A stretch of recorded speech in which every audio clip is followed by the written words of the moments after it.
plaisir est pour nous de vous informer, mesdames, messieurs, bienvenue à ce journal.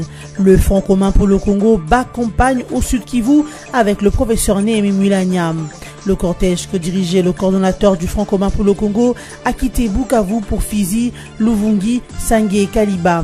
Accompagné du gouverneur Claudia Mugabo et du ministre Bitakwira, Néhémie Muilanyam a reçu un accueil chaleureux par une population scandant des chants de soutien au candidat numéro 13, Emmanuel Ramazani Shadari. Et puis, les sanctions prolongées de l'Union européenne ne sont qu'une pression de plus sur les autorités congolaises et n'affecteront en rien la campagne électorale d'Emmanuel Ramazani Shadari.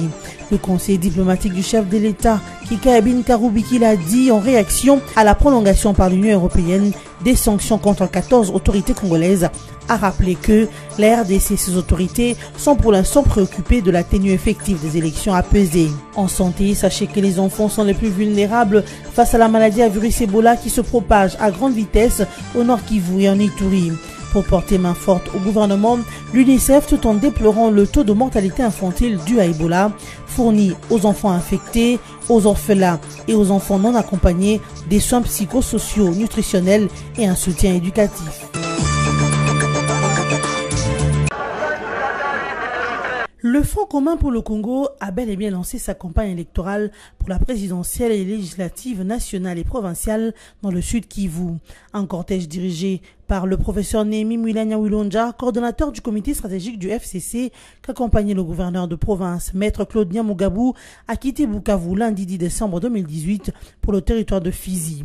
Premier arrêt, la cité de Kamanyola, à 50 km de la ville de Bukavu, où la délégation a été accueillie chaleureusement par une population en liesse, scandant des chansons de soutien au candidat numéro 13, Emmanuel Ramazani Shadari, à la présidentielle du 23 décembre en cours.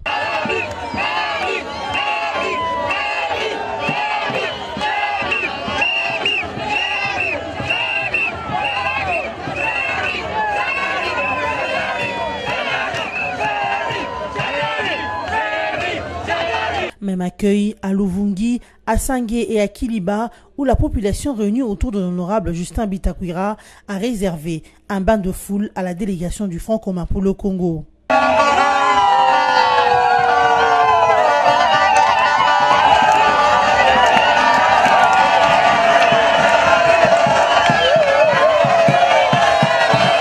Néhémie Muilanyam, Claudia Mugabo et Justin Bitakwira arrivent en fin d'après-midi à Uvira.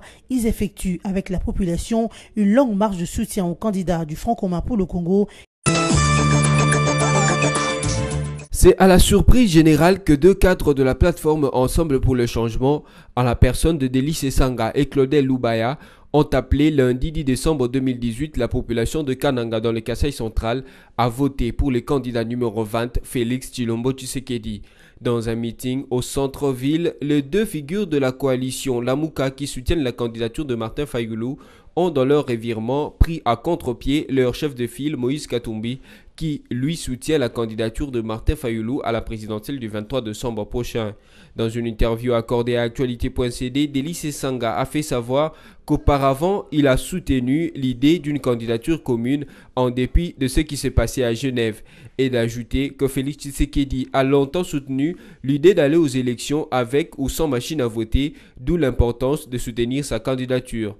Concernant son avenir dans l'ensemble, Délice Sanga dit continuer de faire partie de cette plateforme.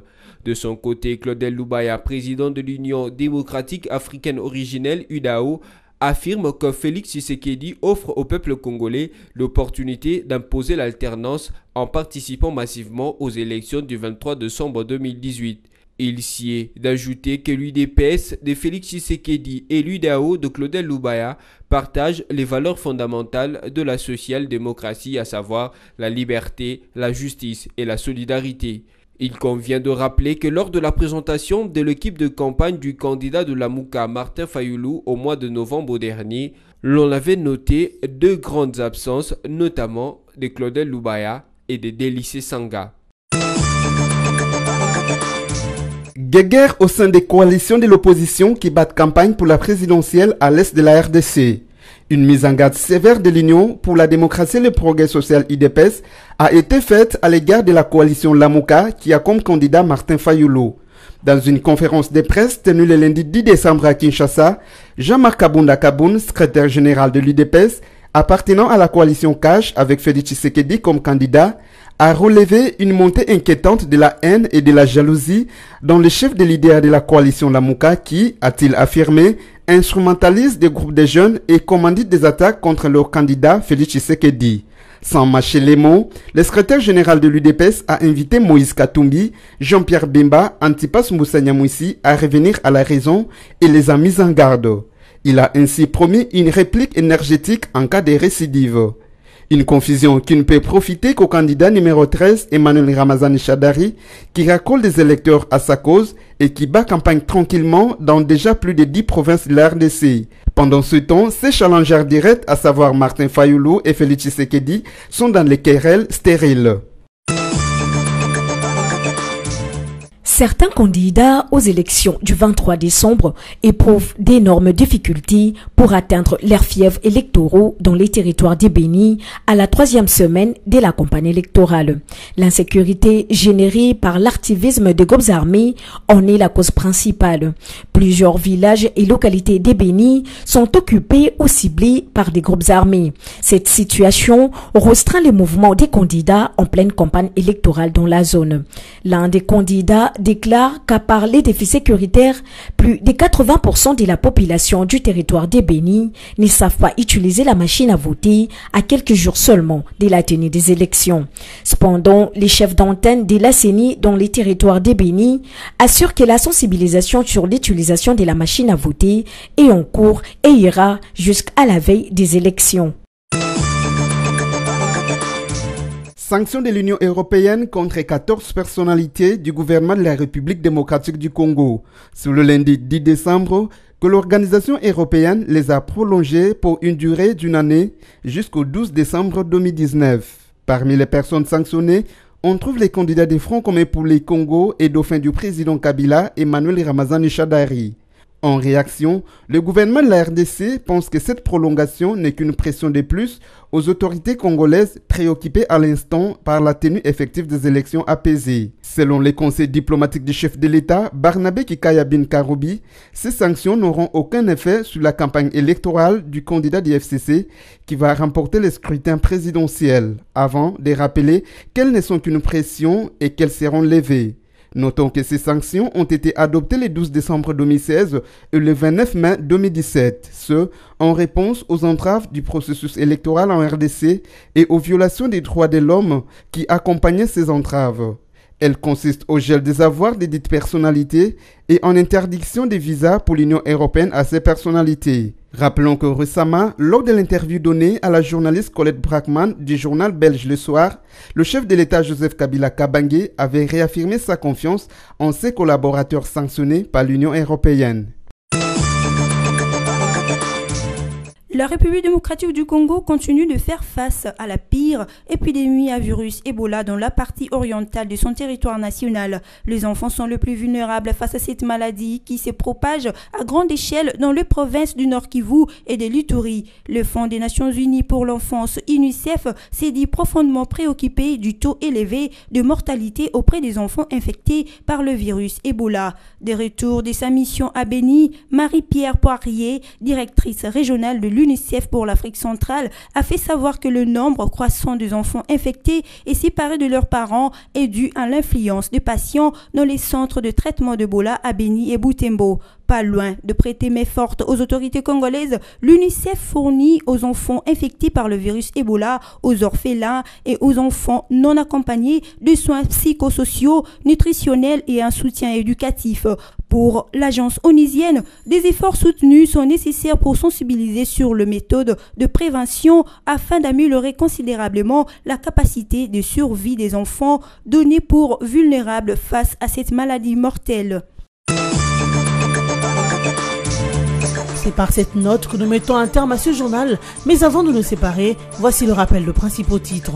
Le Front commun pour le Congo bat campagne au Sud Kivu avec le professeur Néhémie Mulanyam. Le cortège que dirigeait le coordonnateur du Front commun pour le Congo a quitté Bukavu pour Fizi, Luvungi, Sangé et Kaliba. Accompagné du gouverneur Claudia Mugabo et du ministre Bitakwira, Némi Mulania a reçu un accueil chaleureux par une population scandant des chants de soutien au candidat numéro 13, Emmanuel Ramazani Shadari. Et puis, les sanctions prolongées de l'Union européenne ne sont qu'une pression de plus sur les autorités congolaises et n'affecteront en rien la campagne électorale d'Emmanuel Ramazani Shadari. Le conseil diplomatique du chef de l'État, Kika Ebin Karoubiki, l'a dit en réaction à la prolongation par l'Union européenne des sanctions contre 14 autorités congolaises, a rappelé que la RDC et ses autorités sont pour l'instant préoccupées de la tenue effective des élections apaisées. En santé, sachez que les enfants sont les plus vulnérables face à la maladie à virus Ebola qui se propage à grande vitesse au Nord Kivu et en Ituri.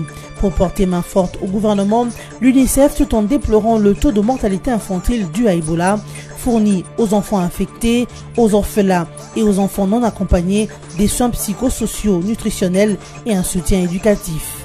Fin de ce journal, merci de continuer à nous faire confiance.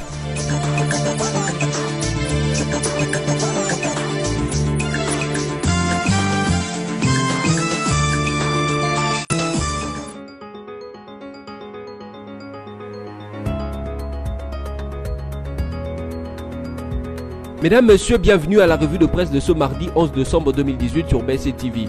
Commençons avec les sites d'actualité Congo Virtuel qui écrit « Au Kwango, Shadari annonce le développement ». Emmanuel Ramazani Shadari est arrivé dimanche 9 décembre 2018 à Kenge, province du Congo, où il a été accueilli chaleureusement, comme dans les 14 précédentes provinces qu'il a déjà visitées dans le cadre de sa campagne pour la présidentielle.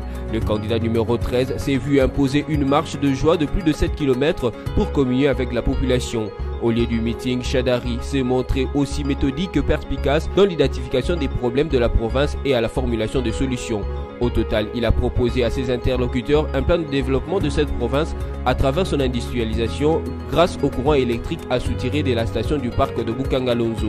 Dans le même ordre d'idées, il a évoqué la circulation des personnes et des biens et partant de la fluidification de l'activité économique grâce aux voies de communication. Ramazani Shadari a dans ce cadre parlé d'un bac à mettre en service sur la rivière Kwango et de la poursuite de travaux de la route nationale numéro 16 pour diversifier les voies d'accès à la province. Cette route est d'un intérêt en ce qu'elle permet de connecter le Kwango à Inkisi jusqu'au port de Matadi et Boma par la route nationale numéro 1. Une perspective économique bien intéressante qui ouvre au Kwango une fenêtre sur le commerce international.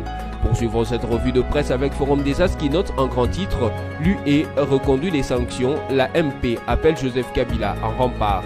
La majorité présidentielle MP ne se montre nullement impressionnée par la décision du Conseil de l'Union européenne prise hier lundi de prolonger d'une année les mesures restrictives à l'encontre de 14 personnalités RD congolaises, parmi lesquelles figure le candidat du Front commun pour le Congo FCC à la présidentielle du 23 décembre courant, Emmanuel Ramazani Shadari. En réaction de ce sanction d'élu et la MP dans un communiqué remis dans la soirée à Forum des As, daté du même lundi 10 décembre et signé par son porte-parole André Alain Atondo Liongo, appelle la population congolaise à garder son calme et sa foi intacte en la capacité du garant de la nation, de l'intégrité du territoire et de la dignité du Congolais à défendre la nation et le peuple congolais.